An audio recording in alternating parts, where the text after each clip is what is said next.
예수님을 믿는 우리가 신앙생활에서 가장 중요하게 혹은 가장 우선순위로 여기는 것은 예배입니다.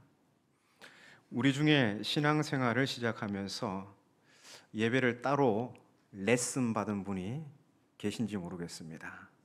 순서 하나하나 누군가 나를 따로 딱 불러서 이렇게 하는 것입니다. 여기서는 저렇게 하는 것입니다. 하고 레슨을 따로 받은 분이 계신지 모르겠는데요. 아마도 우리 대부분은 예배 모임에서 자연스럽게 습득했을 것입니다.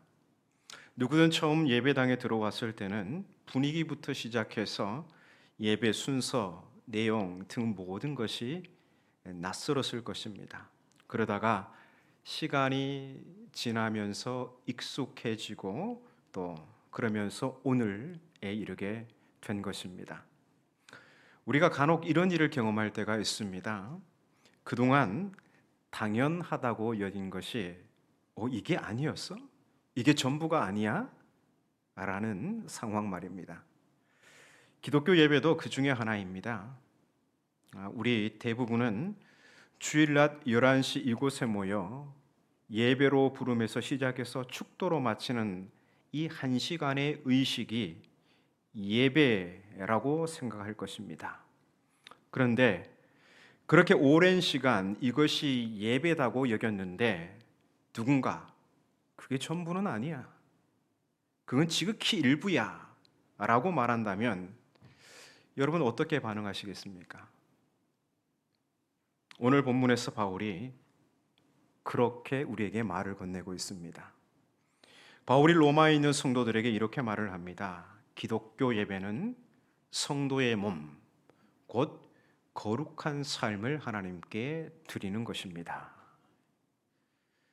본문 1절을 다시 읽어보겠습니다. 그러므로 형제들아 내가 하나님의 모든 자비하심으로 너희를 권하노니 너희 몸을 하나님이 기뻐하시는 거룩한 산 제물로 드리라. 이것은 너희가 드릴 영적 예배니라. 아멘. 자, 이 구절에서 알 수 있는 기독교 예배의 핵심은 몸을 제물 삼아 드리는 것입니다. 몸을 드린다는 것은 우리 삶을 드린다는 것이죠. 기독교 예배는 단순히 예배당에 모여 행하는 1시간의 의식이 전부일 수 없다는 것입니다. 그것은 지극히 일부입니다. 바울은 성도 자신의 몸을 하나님이 기뻐하시는 산제물로 드리라고 합니다. 그러면서 이것이야말로 성도가 드릴 영적 예배, 곧 합당한 예배라고 합니다. 거룩한 삶, 이것이 기독교 예배의 핵심이라면 이런 질문이 생기죠. 거룩한 삶은 무엇이며 그러한 삶이 어떻게 가능한가? 먼저 거룩한 삶에 대해서 살펴보겠습니다. 이 바울은 2절에서 거룩한 삶이 무엇인지를 설명합니다. 두 가지를 말하고 있는데요. 먼저는 이 세대를 본받지 않는 것. 다음으로 하나님의 선하시고 기뻐하시고 온전하신 뜻이 무엇인지 분별하는 것입니다. 먼저 이 세대를 본받지 말라는 권고를 보겠습니다. 이 권고에서 본받다라는 말은요, 같은 폼을 잡다 라는 말입니다. 이 폼 하면 이게 뭐예요? 그 사람 참 폼이 좋네 라는 건 뭐가 좋다는 거예요? 자세가 좋다는 거죠. 자세가. 그래서 본받다라는 말은 같은 폼을 잡다, 같은 자세를 취하다 이런 말입니다. 제가 짧아도 수영을 좀 합니다. 특히 수영 종목 중에서 접영을 제일 잘하는데요. 수영장에 가면 잘하는 사람은 얼른 눈에 띕니다. 제가 접영을 하고 다시 출발선으로 돌아오면 가끔씩 폼이 참 부드럽고 좋습니다 라고 하는 분들이 있습니다. 폼이 좋다고 하죠. 그러면 제가 어떻게 반응할까요? 겉으로는 아닙니다 하면서 속으로는 아유 제가 좀 하지요 하고 으쓱합니다. 그런데 지금 이 시간에 왜 수영 얘기를 꺼냈을까요? 폼 때문입니다. 폼. 본문에서 이 본받다라는 말이 영어 성경에서는 form이라는 단어로 옮겼습니다. 폼. 우리가 흔히 말하는 폼이라는 말로 옮겼거든요. 그런데 이 영어 폼 앞에 함께, 같이를 뜻하는 그 단어를 딱 붙였거든요. 접두어를 딱 붙였어요 거기에. 그래서 같은 폼을 잡다 이렇게 돼. 본받다는 말은 같은 폼을 잡다라는 뜻이에요. conform이에요. conform. 이 앞에 con이 함께, 같이 이런 것을 뜻하는 접두어거든요. 그게 자세, 폼과 만나서 같은 폼을 잡고 같은 자세를 취하다. 자, 이런 뜻이 되었습니다. 이 폼이 좋다는 것은 자세가 좋다는 말입니다. 좋은 자세를 가진 사람에게 뭘 배우면 나도 좋은 자세를 가지게 되고, 나쁜 자세를 가진 사람에게 뭘 배우면 나도 나쁜 자세를 가지게 됩니다. 이 세상 풍조의 자세를 같이 하면 나는 세상과 다를 바 없는 사람이 됩니다. 그래서 바울은 이 세대, 즉 이 세상 풍조와 같은 자세를 취하지 말라 이렇게 권고하는 것입니다. 뭘 위해서요? 거룩을 위해서. 오늘 우리 세대의 풍조가 어떻습니까? 첫 번째, 물질주의와 소비주의를 추구하죠. 우리는 언제 좀 뿌듯함, 이게 사는 거야 이런 것을 느낍니까? 남들과 비교해서 더 우월한 무언가를 가질 때 뿌듯합니다.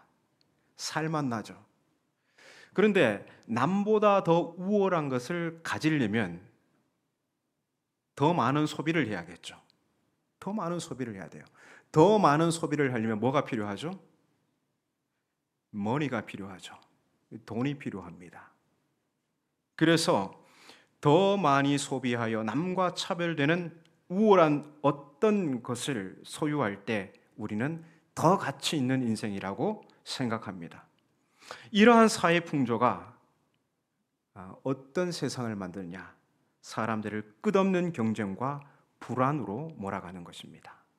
둘째, 이 세상 풍조는 자기중심적입니다. 나를 외치는 문화이죠. 공동체보다 자기 이익, 가정보다 자기 성공, 하나님보다 자기 만족이 우선되는 풍조가 강합니다. 이 소셜 미디어 문화 속에서 좋아요를 많이 받는 것이 곧 자기 존재의 가치를 확인받는 길로 여깁니다. 셋째, 세상 풍조는 쾌락과 즉각적 만족을 추구합니다. 여러분, 쾌락, 즉각적인 만족, 이런 것을 추구하는 풍조, 그것은 삶을 매우 얕고 허무하게 만듭니다. 그리고 믿음의 사람에게는 영적인 깊이를 잃게 합니다. 넷째, 이 세상 풍조는 상대주의와 더불어서 진리를 부정하는 경향이 강합니다. 절대적 기준이 되는 하나님의 말씀을 밀어내고 개인의 감정과 취향을 기준으로 신앙하면서 옳고 그름의 경계를 무너뜨립니다. 다섯째, 이 세상 풍조는 경쟁과 성과 중심적입니다. 사람의 가치를 존재 그 자체로 보지 않고 얼마만큼 성취했는지, 얼마나 많은 결과를 냈는지로 평가하죠. 그로 인해서 끝없는 비교와 열등감, 피로감이 사람들의 삶을 지배하고 있습니다. 거룩한 삶은 바로 이러한 사회 풍조에 저항하는 데서 출발합니다. 거룩한 삶은 평범하게 주어지는 것이 결코 아닙니다. 세상 풍조를 이용해 우리를 대적하는 마귀의 위력은 대단히 강합니다. 그래서 거룩을 지키기 위해서는 저항이 매우 중요한 태도입니다. 우리가 개혁교회 아닙니까? 개혁교회가 영어로 뭐죠? 프로테스탄트, 저항이라는 뜻이에요. 개혁교회는 우리 정체성 자체가 저항입니다. 저항. 우리로 그리스도 안에서 주어진 새 생명에 어울리는 거룩함의 위협을 가하는 이 세상 풍조에 저항하는 것. 진리에 저항하면 안 되죠. 어디에 저항해야 된다고요? 우리의 거룩을 속된 것으로 바꾸려는 이 세상 풍조에 저항하는 것. 이게 기독교 예배자에게 절대적으로 필요한 태도입니다.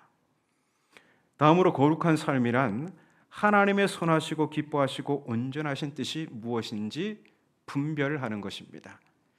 세상은 참 복잡하죠. 무엇이 참이고 거짓인지 혼란스러울 때가 너무나 많습니다. 유튜브 보시면 수많은 정보가 쏟아지는데 여기에는 엄청난 가짜 정보들이 넘쳐납니다. 마귀는 천사를 가장해서 나타나죠. 우리가 선이라고 생각하고 선택한 것이 우리를 걸려 넘어지게 하는 돌뿌리가 될 때도 있습니다. 그래서 거룩한 삶을 하나님께 드리는 기독교 예배자는 무엇이 하나님의 선하시고 기뻐하시고 온전하신 뜻인지를 분별할 수 있어야 합니다. 그래서 저항과 더불어서 분별이 거룩의 핵심입니다. 그렇다면 우리가 어떻게 세상 풍조에 저항하고 하나님의 뜻이 무엇인지 분별하여 거룩한 삶을 하나님께 드릴 수 있을까요? 간단히 말해서 거룩한 삶은 어떻게 가능한 것인가? 입니다. 바울은 이렇게 말합니다. 오직 마음을 새롭게 하십시오. 바울의 이 표현이 오늘 설교의 핵심입니다. 저는 바울의 이 표현을 생각을 확 바꾸십시오로 옮겼습니다. 성경에 있는 내용을 제 마음대로 확 바꾼 게 아니고요. 우리 성경에 마음으로 번역된 그 헬라어 누스라는 단어는 본디 생각, 사고방식, 정신을 뜻합니다. 그래서 영어 성경 그것을 마인드라고 옮겼습니다. 혹시 참 저 사람 마인드 좋네 이런 말을 들어보셨거나 해보신 적이 있으십니까? 저 사람 마인드가 좋네 라는 것은 뭘 뜻하는 겁니까? 생각이 좋네, 사고방식이 참 좋네, 그런 뜻입니다. 그래서 저는 생각을 확 바꾸십시오, 오직 마음을 새롭게 하라, 이 권고를 생각을 확 바꾸십시오로 옮겼습니다. 여러분, 거룩한 삶은 자기 잘못을 깨닫고 감정에 사무쳐서 마음 고쳐먹기를 반복한다고 되는 것이 아닙니다. 생각이 확 바뀔 때 성경의 세계관과 그리스도의 사상으로 우리의 생각이 확 바뀔 때 거룩한 삶이 가능한 것입니다. 즉, 생각이 바뀔 때 자세가 바뀌고 삶의 걸음이 달라집니다. 누군가 제게 저병을 가르쳐 달라고 했습니다. 그래서 제가 보니까 문제의 원인이 자세예요. 폼이 영 아닙니다. 그래서 이 자세를 고쳐주려고 올바른 자세를 열심히 설명해 주었습니다. 그런데 상대방이 속으로 이건 아닌 것 같은데 라고 자기 생각을 고집하면 자세가 바뀔까요? 바뀌지가 않습니다. 잘못된 자세를 갖게 하는 자기 생각에 저항하고 탁월한 저병 강사가 제시하는 올바른 자세에 내 생각을 같이 할 때 비로소 자세의 변화가 오고 부드럽고 아름다운 저병이 가능한 것입니다. 그래서 바울도 이렇게 말하는 것입니다. 오직 생각을 확 바꾸십시오. 그래서 변화를 받으십시오. 이 말씀에서 변화를 받아 이 표현이 있잖아요. 변화를 받아 이 표현이 있어요. 그런데 이 표현에도 뭔 말이 들어가 있냐면 폼이라는 말이 들어가 있어요. 폼, 변화를 받아. 그런데 이 폼 안에, 폼 앞에 뭐가 붙어 있을까요? 바꾸다, 변화를 주다라는 그 뜻의 트랜스, 뭐 설교 시간에 적절할지 모르겠지만 그 젠더를 바꾸는 걸 뭐라 그러죠? 젠더, 자기의 성 정체성을 바꾸는 걸 뭐라 그러죠? 트랜스젠더라고 하잖아요. 그러면 폼, 자세를 확 바꾸는 건 뭐예요? 트랜스폼. 예전에 보면 트랜스포머라는 그런 영화도 있는데요. 변화를 받는 것은 뭐냐면 자세를 변화를 주는 거예요. 자세를 바꾸는 거죠. 트랜스폼 하는 것입니다. 그렇죠. 생각을 확 바꿔야 트랜스폼, 자세가 확 바뀌는 것입니다. 그리고 비로소 멋진 저병이 가능해지는 것입니다. 생각이 바뀌지 않으면 자세가 바뀔 수가 없는 것입니다. 이처럼 거룩한 삶은 우리 생각을 확 바꿔서 성경적 가르침과 정신으로 우리 삶의 자세가 확 달라질 때 가능한 것입니다. 생각이 바뀌지 않으면 우리는 그리스도의 희생으로 얻은 새 생명에 어울리는 거룩한 삶을 살아갈 수가 없습니다. 우리 생각이 성령의 역사로 성경적 세계관과 그리스도의 정신으로 바뀌어야 우리는 거룩하고 속된 것을 분별하여 거룩한 삶을 하나님께 봉헌할 수 있는 것입니다. 그러면 성경적 가치관으로 우리 생각이 확 바뀔 때 우리 삶은 어떻게 달라질까요? 거룩한 삶의 구체적 예시들 몇 가지만 살펴보겠습니다. 이 구체적 예시가 12장 3절 이하에서 시작해서 15장 7절까지 자세히 나열되어 있습니다. 그런데 이거 다 살필 수는 없고요. 그중 몇 가지. 먼저 3절부터 13절은 교회 공동체에서 거룩한 삶이 무엇인가를 보여주고 있는데요. 그 중에 3절부터 9절에 보면 그리스도의 몸을 이루는 교회가 다양한 지체들로 구성되어 있다고 합니다. 그러면서 각 지체들은 자기 분수에 맞게, 즉 믿음의 분량대로 섬기라고 합니다. 세상 풍조는 자기 이력을 과대포장하고 뭐라도 한 줄 더 써야 자신을 어필할 수 있고 받아들여집니다. 하지만 교회 공동체는 자기 분수를 알고 행동하는 것이 거룩한 삶이라고 합니다. 그래서 각각 은혜로 받은 자리에서 자기 분수를 알고 믿음의 분량대로 섬기는 것이 거룩한 삶이고, 이러한 삶 자체가 하나님께 드리는 합당한 예배라는 것입니다. 그리고 14장부터 21절은 실생활의 예를 들어서 거룩한 삶이 무엇인지를 권고하고 있습니다. 처음부터 세상 풍조에 맞서는 강력한 권고가 나오죠. 14절을 같이 한번 읽어보겠습니다. 14절입니다. 너희를 박해하는 자를 축복하라. 축복하고 저주하지 말라. 다시 한번 읽을 때 이제 뒤에 아멘이 얼마나 크게 나오는가 한번 보겠습니다. 저는 아멘을 강요하는 사람이 절대 아닌데 이 말씀에 우리가 어떻게 반응하냐 한번 보겠습니다. 다시 한번 14절을 읽겠습니다. 너희를 박해하는 자를 축복하라. 축복하고 저주하지 말라. 되게 자신 있게 아멘 하시네. 저는 안 했습니다. 한 대 맞으면 2대 돌려줘야 성이 풀리는 게 세상 이치입니다. 우리 그리스도인들도 여기서 뭐 자유로울 수 없습니다. 2대까지는 아니더라도 당 한 대로 돌려줘야 성이 풀리죠. 그런데 박해하는 자를 저주하지 말라고 합니다. 아니, 한 걸음 더 나아가서 축복하라고 합니다. 복수하지 않는 것도 대단한 일인데 축복까지 하라고 하죠. 그래서 거룩을 위해서는 저항이 필요합니다.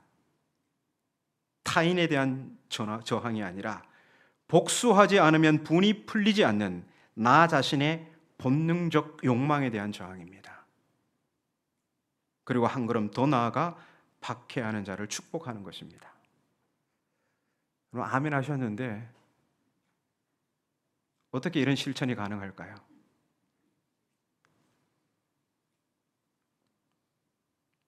이건 복음의 능력, 곧 하나님의 용서와 사랑이 내 삶을 지배해야 합니다. 바울의 권고는 하나님의 자비하심에 근거해 있습니다. 그러므로 형제들아, 내가 하나님의 모든 자비하심의 토대를 두어서 그걸 근거해서 너희를 권한다. 우리가 누구입니까? 우리가 누군가 뭉뚱거려서 그러면 기분 나쁠 수 있으니까 제가 누구입니까? 죄인 중에 괴수입니다. 십자가를 지고 골고다를 오르시는 주님을 조롱하고 침뱉고 저주하며 박해하던 죄인이 바로 나 자신입니다. 그런데 우리 주님은 그런 나를 불쌍히 여기시고 자기 생명을 내어주시기까지 사랑하셨습니다. 이 위대한 복음의 능력이 내 생각을 다스릴 때, 하나님의 용서와 사랑이 내 삶을 지배할 때 우리는 복수를 멈추고 박해자를 축복할 수 있습니다.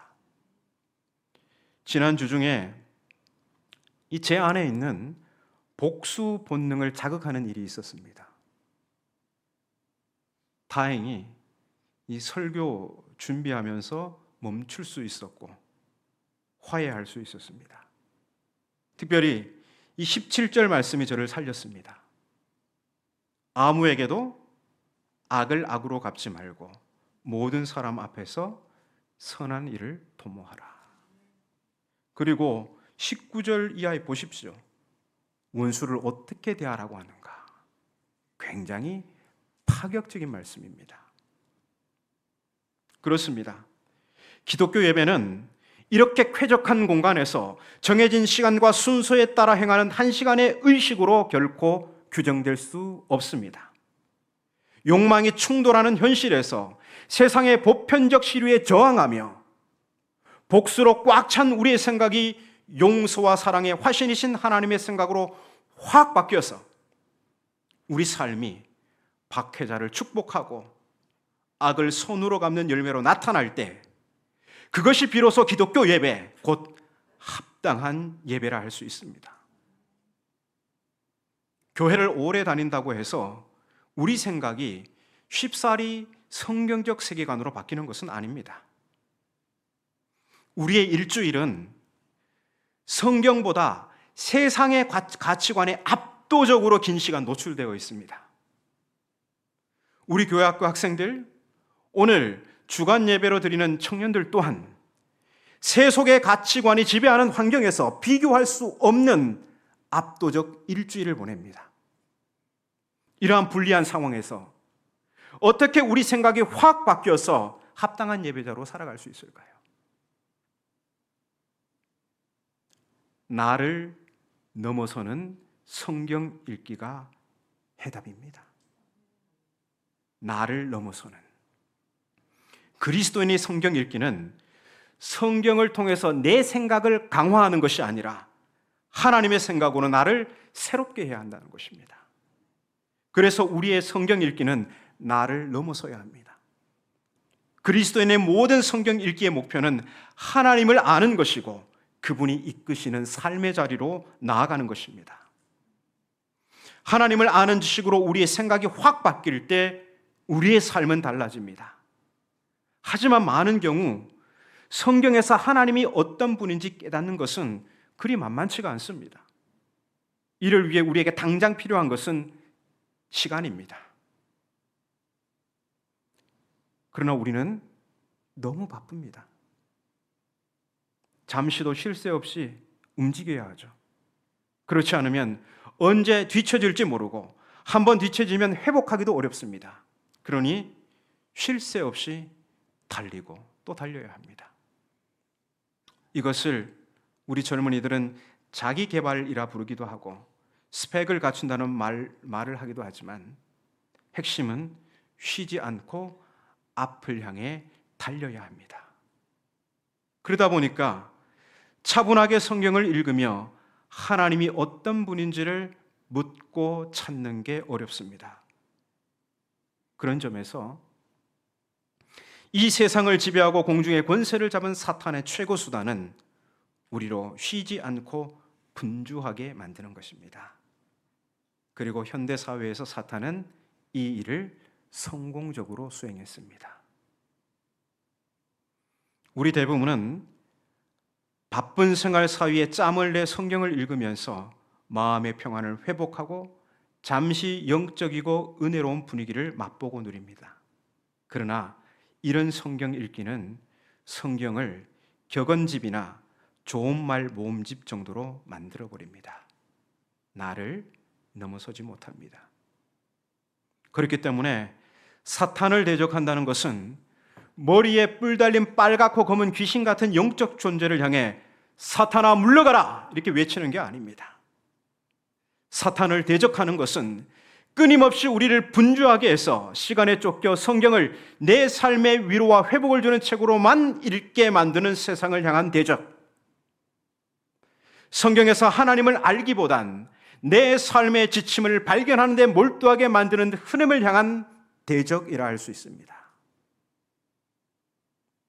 정신없이 달리고 잠시도 쉬지 않고 노력해야 겨우 버텨낼 수 있는 세상에서 온몸과 마음을 다해 어떻게든 멈추어 서서 성경을 읽고 묵상하고 고민하고 궁리하는 것이야말로 오늘날 사탄을 대적하는 방법입니다. 안 그러면,